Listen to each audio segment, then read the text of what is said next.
So what's up guys, तो मैं हूं करण और आप देख रहे हैं मेरा YouTube channel the A stories. तो गाइस पार्ट 6 को लेकर मैं आ चुका हूं। जैसे कि मैंने अपने पिछले वीडियो में बताया था कि पार्ट 6 को मैं लेके आने वाला हूं, और पर थोड़े छोटे फॉर्म में होगी, और इसका जो बड़ा वर्जन होगा पूरे फुल डिटेल्स के साथ वो केएस एनिमेशन अपलोड करेगा। तो अभी के लिए मेरी वीडियो को एंजॉय करो, जब उसकी वीडियो आएगी तो उसकी वीडियो को भी एंजॉय कर लेना।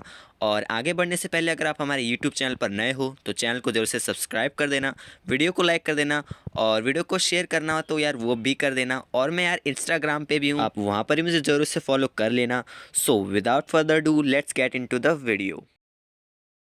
तो गाइज़ पिछले पार्ट में हमने देखा कि किस तरह बर्डमैन ने परमैन को एक रोबोट में कन्वर्ट कर दिया था, और ये गाइज़ उन्होंने तब किया जब परमैन सुमिर को एक सेफ प्लेस पर लेकर जा रहा था उन ट्रोबोलॉइड से बचाने के लिए। और साथ ही में पाको को भी ये पता चल चुका था कि वो लड़की जिसके साथ उसने परमैन को देखा था साथ में छत के ऊपर, वो और कोई नहीं बल्कि सुमिरे ही थी, जो कि फ्यूचर से आई थी।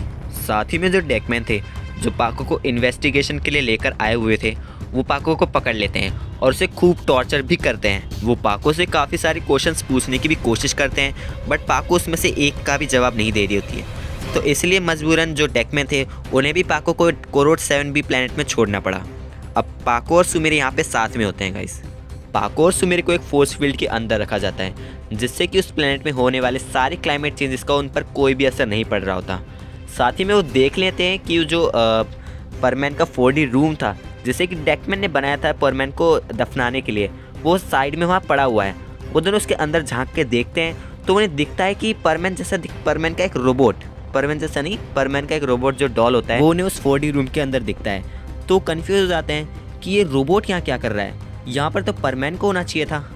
पर सुमिरे जो पाको से पहले उस प्लेनेट में थी, वो पाको को बताती है कि किस तरह डेकमैन और रेक्स आपस में लड़ रहे थे, झगड़ रहे थे कि हमारा प्लान फेल हो गया है। और साथ ही में जो रेक्स था वो डेकमैन को बहुत मारता है इसके लिए, और बहुत टॉर्चर भी करता है, क्योंकि उसने डेकमैन को एक काम दिया था कि वो जो परमैन को मारेगा और उसे या तो यहाँ पकड़ के लाएगा, पर डेकमैन इस काम को करने में असमर्थ रहा था।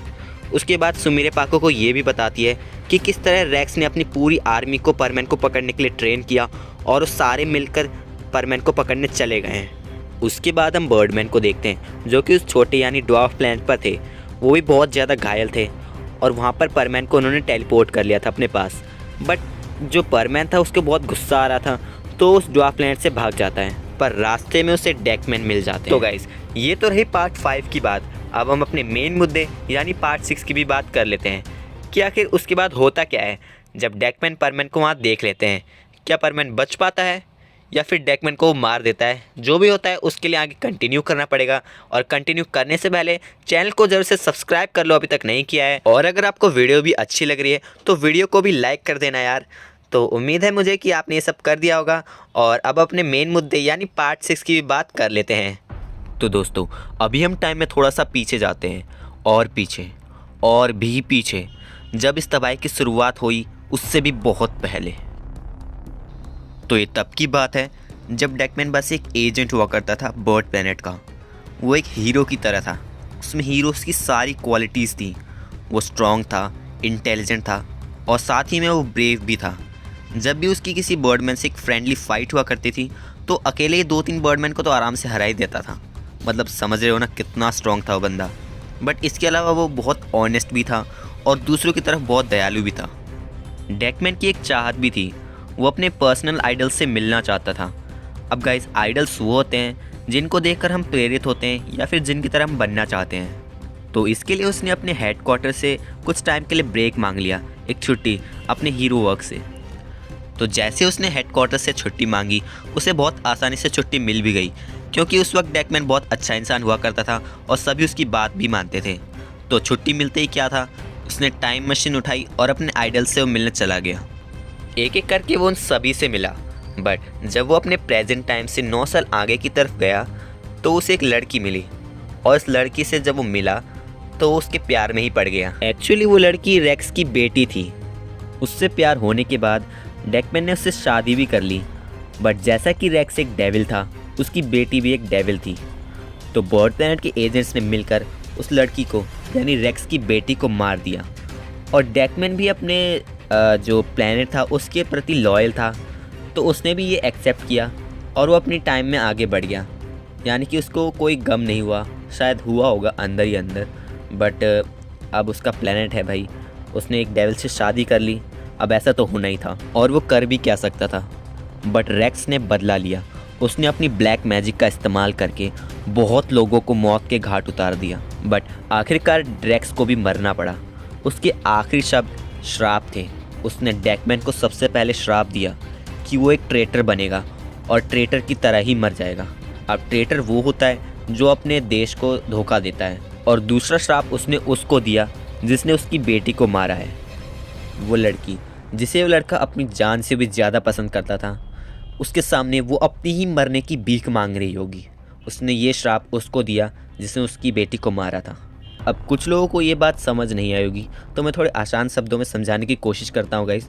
तो जैसे कि किसी लड़के ने रेक्स की लड़की को यानी उसकी बेटी को मारा है, तो रेक्स ने उस लड़के को श्राप दिया जिसने कि उसकी बेटी को मारा है कि वो लड़का, उसकी भी कोई प्रेमिका होगी, यानी कोई लवर होगी उसकी, या जीएफ होगी, यही समझ लो गाइस।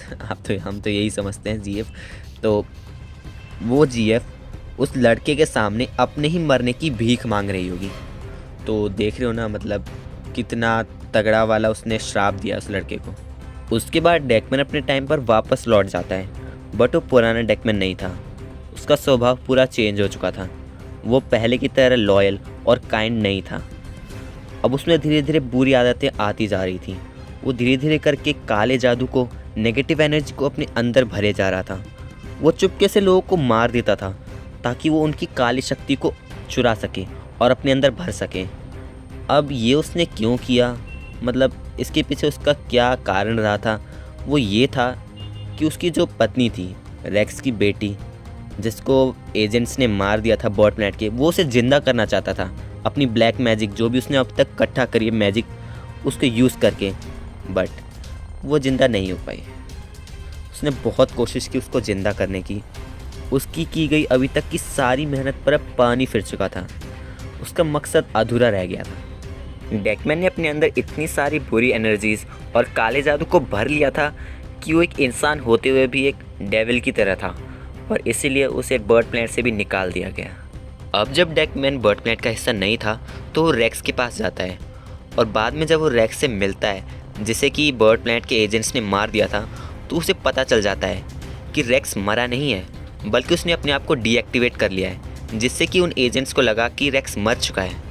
असल में हुआ क्या था कि रेक्स ने डीएक्टिवेट होने से पहले अपने जो लाइफ कोड्स थे वो किसी के अंदर डाल दिए, मतलब अपने अंदर से निकाल के किसी और के अंदर डाल दिए थे उसने, जिससे कि वो डीएक्टिवेट हो गया अपने आप, और एजेंट्स को ये लगा कि वो मर चुका है। अब लाइफ कोड्स एक तरह से डीएनए की तरह ही होते हैं, बट लाइफ कोड्स बहुत ज़्यादा पावरफुल होते हैं इन कंपैरिजन टू डीएनएस।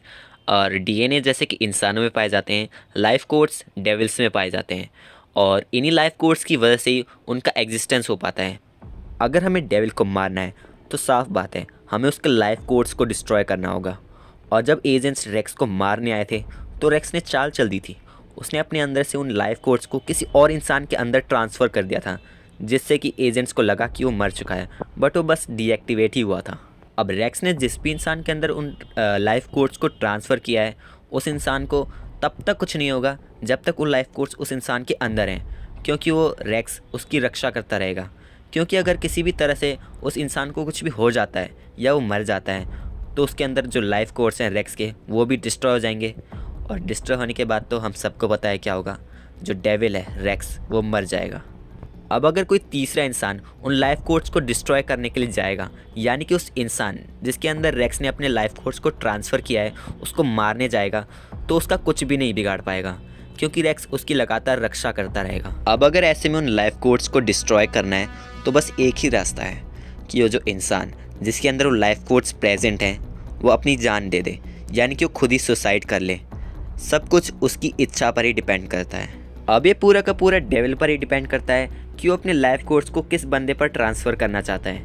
और अगर उस डेविल को वापस से ज़िंदा होना है, यानी कि वापस से उसे एक्टिवेट होना है, तो उस रेक्स को उस बंदे के पास लाना पड़ेगा जिस बंदे के अंदर उसने अपने लाइफ कोड्स को ट्रांसफ़र किया है, और एक बार पास आते ही वो वापस एक्टिवेट हो सकता है। और ये सब जानने के बाद डेकमैन रेक्स को अपने टाइम पर वापस लाता है, और बहुत सर्च करने के बाद उसे ये भी पता चल जाता है कि वो बंदा जिसके अंदर रेक्स ने अपने लाइफ कोड्स को ट्रांसफ़र कर रखा है वो और कोई नहीं बल्कि सुमिरे ही है। और ये जानने के बाद वो सुमिरे को अपने पास लाने की बहुत कोशिश करता है, बट उसके बीच में दो बड़े कांटे थे, एक तो बर्डमैन और एक परमैन।